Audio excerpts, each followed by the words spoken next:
ஐயனார் துணை சீரியலில் டுடே எபிசோடில் நம்ம சோழன் இருந்துட்டு இதுவே ஒரே பெட்டாக இருந்திருந்தா எனக்கு எவ்வளோ சந்தோஷமாக இருந்திருக்கோம். டே சோழா, உனக்கு கொடுத்து வச்சது அவ்வளோதான்டா அப்படின்னு சொல்லிட்டு சோழன் ஒரு பக்கம் ரொம்பவே புலம்பிட்டுருக்காரு. அதுக்கு தான் சோழன் சொன்ன எல்லாத்தையுமே நிலா யோசிச்சு பார்க்குறாங்க. டிரைவருங்கெல்லாம் இவ்வளோ தூரம் கஷ்டப்படுறாங்களா? இது தெரியாமல் சோழனை நான் எப்படியெல்லாம் பேசியிருக்கேன். ஆனால் இவங்க பாரு, சோழனை அவங்க வீட்டு பிள்ளை மாதிரி பார்த்துக்கிறாங்க. ஆனால் நான் சோழனை எவ்வளோ தூரம் தப்பாக புரிஞ்சு வச்சுருந்தேன். சோழன்கிட்ட இனிமேலாச்சும் நம்ம நல்லபடியாக நடந்துக்கணும் அப்படின்னு சொல்லிட்டு நிலா யோசிச்சு பார்த்துட்ருக்காங்க. அதுக்கு அடுத்ததாக இந்த பக்கம் நம்ம சேரன் இருந்துட்டு ரொம்பவே டல்லாக இருக்காங்க.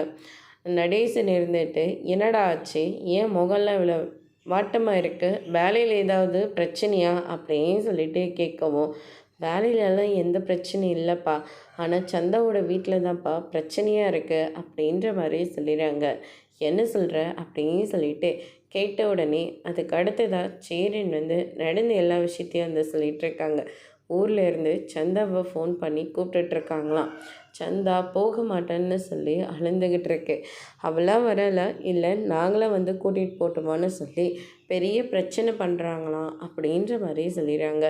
இதை கேட்ட உடனே நம்ம நடேசன் இருந்துட்டு இவனுக்குன்னு இருக்கிறது அந்த பொண்ணு மட்டும்தான், அந்த பொண்ணும் கிளம்பிடுச்சுன்னா என்ன பண்ணுறது, பேசாமல் இவங்க 2 பேர்த்துக்கும் நம்மளே கல்யாணம் பண்ணிட வச்ச வேண்டிதான் அப்படின்னு சொல்லிட்டு இந்த பக்கம் நடேசன் யோசிக்கிறாங்க. அதோட இன்னைக்கான பிரம முடிச்சிருக்காங்க.